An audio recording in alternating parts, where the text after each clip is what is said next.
Ladies and gentlemen, boys and girls, hope all of you having a great week. Hope all of you having a great day. If not, hope this video can make it a little bit better. As we know, or should know, if you're not living under a rock, the NFL draft is this Thursday, only a couple of days away. And there is one developing story that I've been following very closely all throughout this morning. Or I guess technically when you're going to be seeing this video, it's going to be in the afternoon. You get the point. Leading up into this draft, what has been one of the biggest storylines surrounding quarterbacks?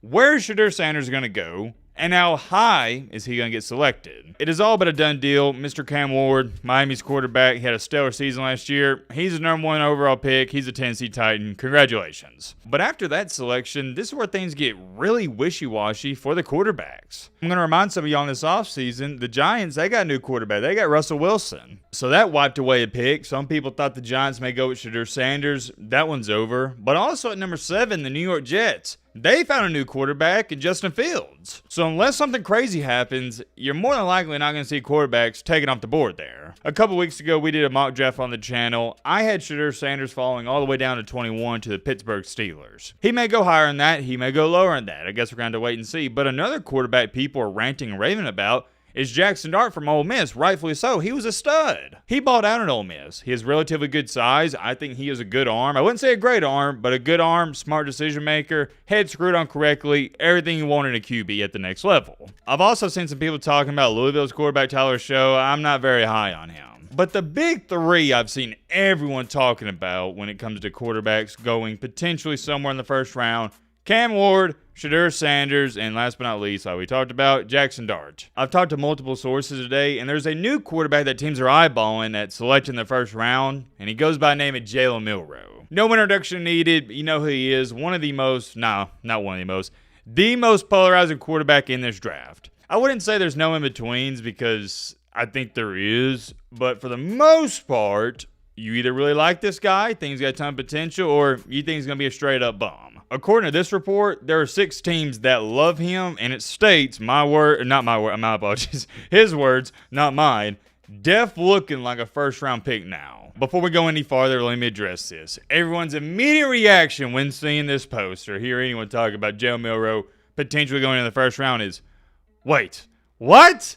Milroe going in the first round? Did you see him in his last 4 to 5, 6 games for Alabama? The dude was trash. He held him back. If you're one of those people, either A, saying that watching this video, or B, you run to the comment section to write that comment, I'm right there with you. I agree with you 10,000%. You're right. But, and I have an astronomically big but, I say this every single year when we cover this draft stuff and people are confused why certain quarterbacks are taken so high.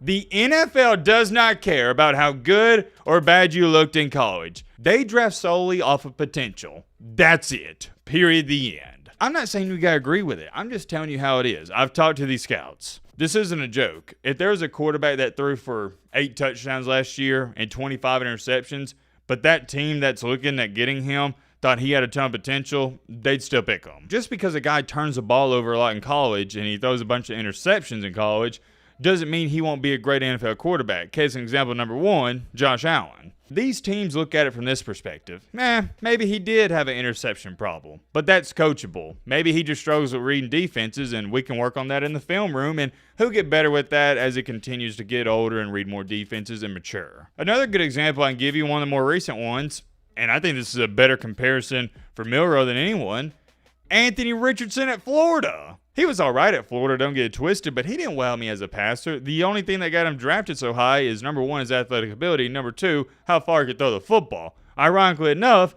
when you talk about Jalen Milroe, what do you bring up? Number 1, how athletic he is, and number 2, he throws a pretty deep ball. Similar to AR, which is Anthony Richardson. We saw Anthony Richardson get selected in the top 5. If you gotta ask me, Jalen Milroe is just as good, if not a better prospect than Anthony Richardson when they're both coming out of college. I've seen some reports coming out that the Steelers are highly considered taking Milroe at 21, so be on the lookout for that. This report came out yesterday. Several coaches and scouts have said that Jalen Milroe is, quote-unquote, the greatest runner of the football they've ever evaluated at the quarterback position. Milroe is one of the best athletes, regardless of position, in this draft, and he also has the most potential out of any player in this draft. I don't think that's up for debate. There's so much to love about this young man when you're talking about him as a prospect. Keyword prospect. Let's talk about him as a player. Do I love Jalen Milroe as a player? Yeah. Not really. On a scale of 1 to 10, 10 being in love with him, he's the greatest player I've ever seen, 1 being the worst player, I'd say I'm at about a 5, right in the middle. He's all right. For me, here's my big problem with Milroe. I have never liked quarterbacks that struggle to read defenses, and he cannot read a defense to save his life. That could change, but as it stands right now, he can't read a defense. I got to bring this up since we're talking about the NFL. The worst passer I've ever seen in Alabama quarterback history under Nick Saban was a guy who just won the Super Bowl, Jalen Hurts. If you were a Bama fan when Jalen Hurts was there, or maybe you are just a diehard college football fan and you remember it, you know how bad it was. He couldn't hit the broadside of a barn. He was awful.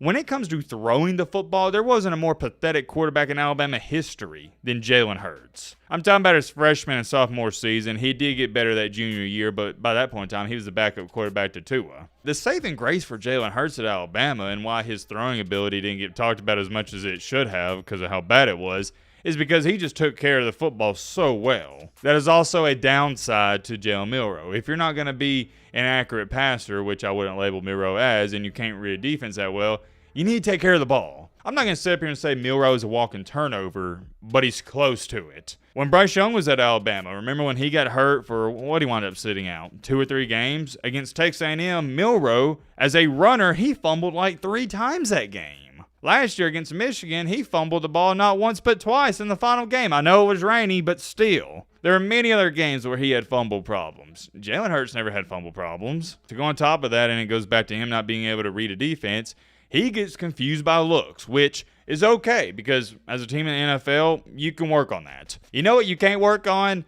Athletic ability and explosiveness. That's what he has, and that's why teams are so high on him. You can't coach it. I don't care how good of a thrower you are and how good you are reading defenses.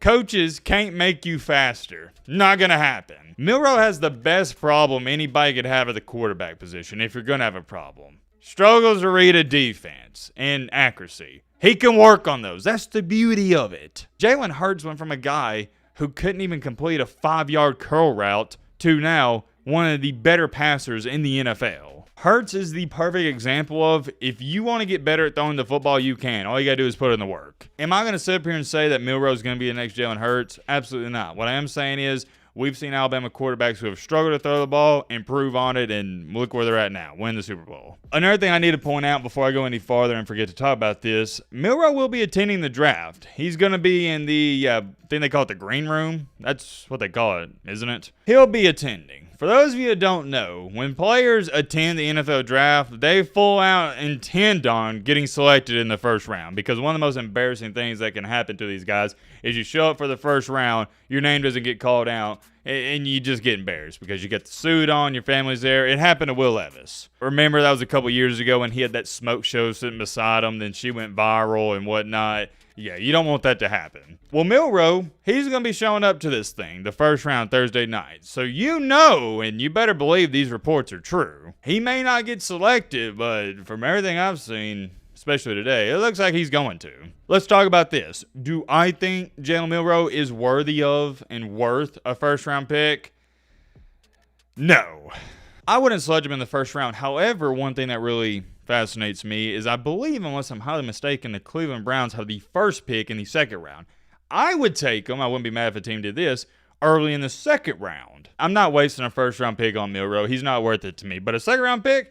Heck yeah, man. Who cares if he's a bust? It's your second-round pick. It's not that big of a deal. We'll see what happens. I'm rooting for him. Wishing him the best of luck. Many more things I could say when it off here. Let me know your thoughts on all this down below. But